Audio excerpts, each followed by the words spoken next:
कर्म बड़ ना भाग्य, कर्म बड़ ना भाग्य बड़। हर हर महादेव कथा। भाग्य मनीष को कि रंग देखाए, लक्ष्यस्थल पहुँचा पूर्वर पुणी थे शिखाए। नमस्कार मोर प्रिय बंधुगण, श्रेया क्रिएशन यूट्यूब चैनल को आपण मानकु हृदय स्वागत। फ्रेंड्स, कह जाए कि जन्म पूर्वर भगवान भाग्य लिखि थांती एवं पूरा जीवनटा पूर्वर निर्धारित होइथिबा हिसाब रे चले। आम शास्त्र रे भी उल्लेख करा जाइछि जे सबु घटना निज निज निर्धारित समय रे ही होई थाए। आमे ताकू बदलाई परिबा नाही। जदि सबु किछि पूर्व निर्धारित ताहेले आम कर्म मूल्य कौन, मनीषर प्रयास कौन व्यर्थ जीव ना भाग्य आउ कर्म दुहे दुहिंकर परिपूरक अटे। जेतेबेले आमे कर्मरे असफल हुअंती लोक भाग्य को दोष दियंती, किंतु जेतेबेले सफल होई जांती सेतेबेले कुहंती एइटा मो कर्मर फल।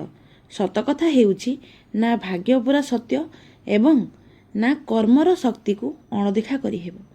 फ्रेंड्स, आज एही कहानी माध्यम रे एही प्रश्न को बुझीबा को चेष्टा करिबा।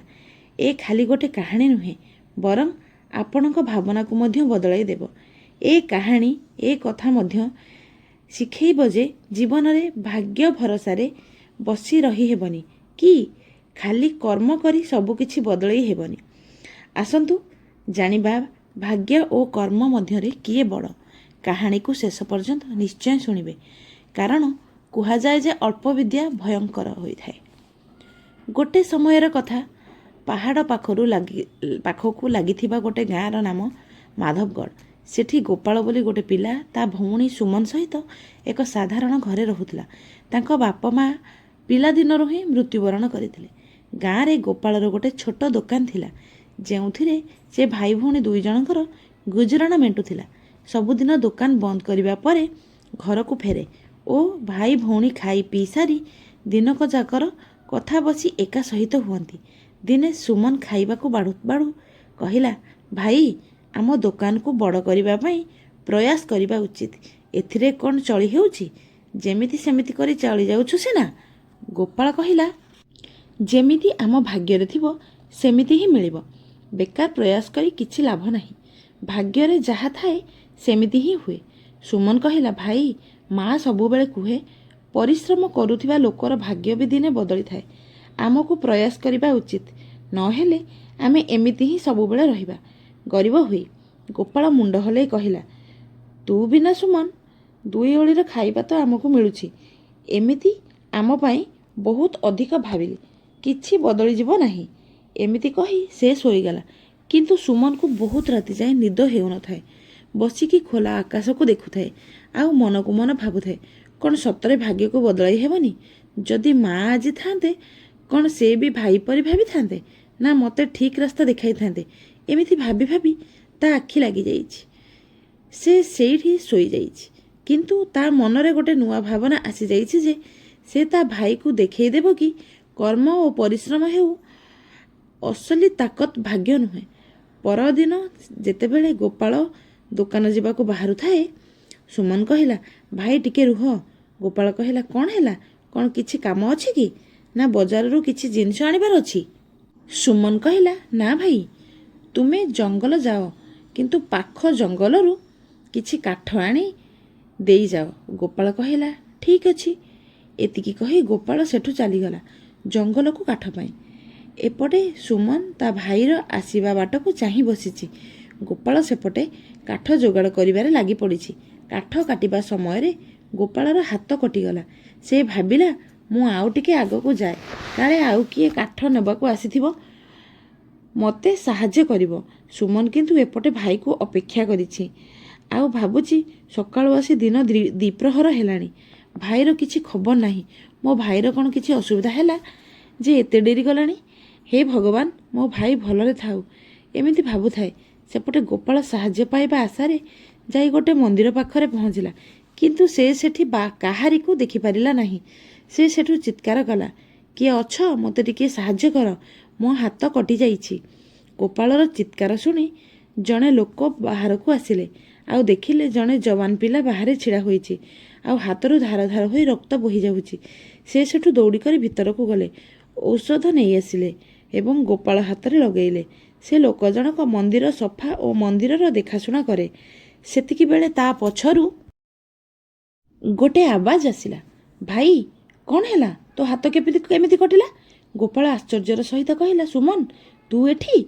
ହଁ ଭାଇ, ତୁମେ ସକାଳୁ ଗଲଣି ଯେ ଦିନ ଆସି ଦ୍ୱିପ୍ରହର ହେଲାଣି। ମୁଁ ସେଥିଲାଗି ଖୋଜିବାକୁ ଆସିଥିଲି।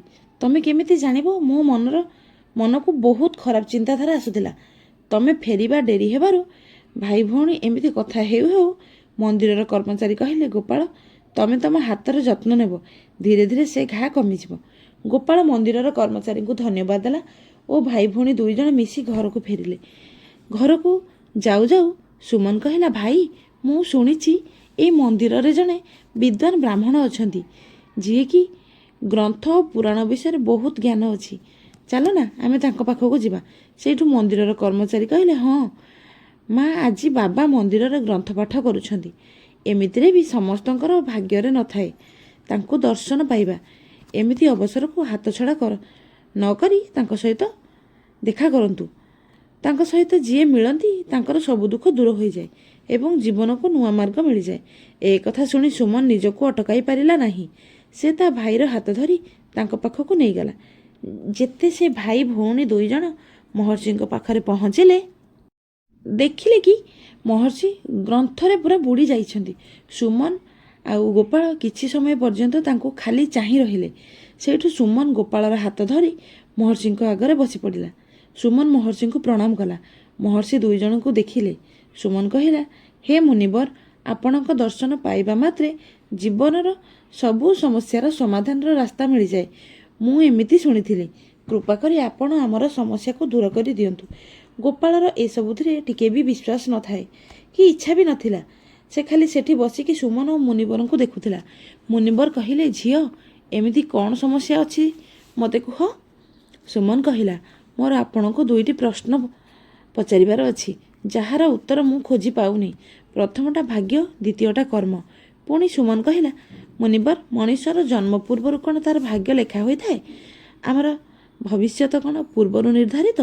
ଯଦି ଏମିତି, ତାହେଲେ ମୋ ମା କେମିତି କୁହନ୍ତି ଯେ ଆମେ ଆମର କର୍ମ କରି ଚାଲିବା ଉଚିତ, ସବୁବେଳେ ଆଗକୁ ବଢ଼ିବା ଉଚିତ। ହେ ମୁନିବର, ଯଦି ଭାଗ୍ୟ ପୂର୍ବରୁ ନିର୍ଦ୍ଧାରିତ, ଆମେ କର୍ମ କାହିଁକି କରିବା? ହେ ମୁନିବର, କିଛି ଲୋକ ଏମିତି କୁହନ୍ତି କି କର୍ମ ଭାଗ୍ୟ ଲେଖେ। ମୁନିବର, ମୁଁ ମୋ ଜୀବନକୁ କେମିତି ବଞ୍ଚିବି, ଭାଗ୍ୟ ନା କର୍ମ? ସୁମନ ମୁହଁରୁ ଏସବୁ ଶୁଣି ମୁନିବର ବୁଝିଗଲେ ସୁମନ କ'ଣ କହିବାକୁ ଚାହୁଁଛି।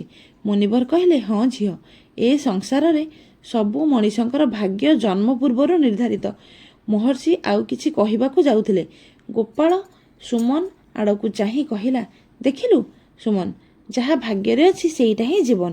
ଏ କଥା ଶୁଣି ମହର୍ଷି ବୁଝିଗଲେ ଯେ ଗୋପାଳର ବିଶ୍ୱାସ କେବଳ ଭାଗ୍ୟ ଉପରେ ଅଛି ଏବଂ ସେ କର୍ମକୁ ବ୍ୟର୍ଥ ବୋଲି ମାନୁଛି।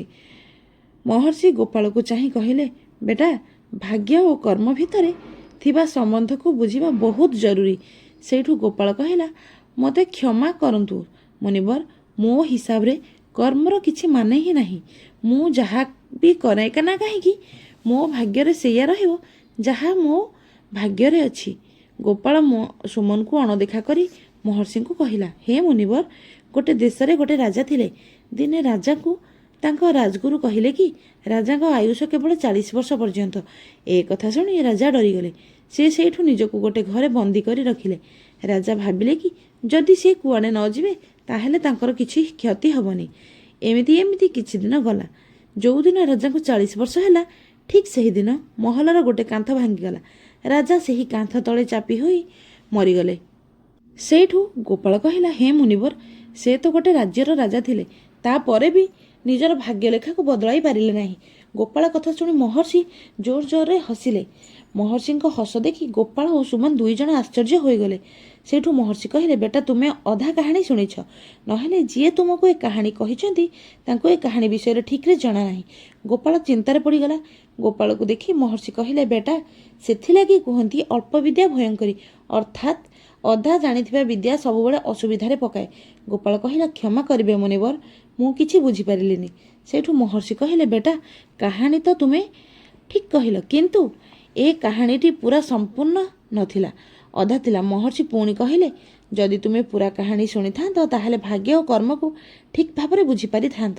ତାହେଲେ ତୁମ ଜୀବନରେ ଏତେ ସାରା ପ୍ରଶ୍ନ ନଥାନ୍ତା। ସେଇଠୁ ସୁମନ ହାତ ଯୋଡ଼ିକି କହିଲା, ହେ ମୁନିବର, ଆମକୁ କ୍ଷମା କରନ୍ତୁ ଏବଂ ଏଇ କାହାଣୀଟିକୁ ଆମକୁ ସମ୍ପୂର୍ଣ୍ଣ କୁହନ୍ତୁ। ତାପରେ କ'ଣ ହେଲା ଆମେ ନେକ୍ସଟ ଏପିସୋଡ଼ରେ ଶୁଣିବା। ଯଦି ଆପଣଙ୍କୁ କାହାଣୀଟି ଭଲ ଲାଗୁଥାଏ, ଲାଇକ୍, ସେୟାର, ସବସ୍କ୍ରାଇବ୍ କରିବାକୁ ଜମା ବି ଭୁଲିବେନି। ରହୁଛି, ନମସ୍କାର।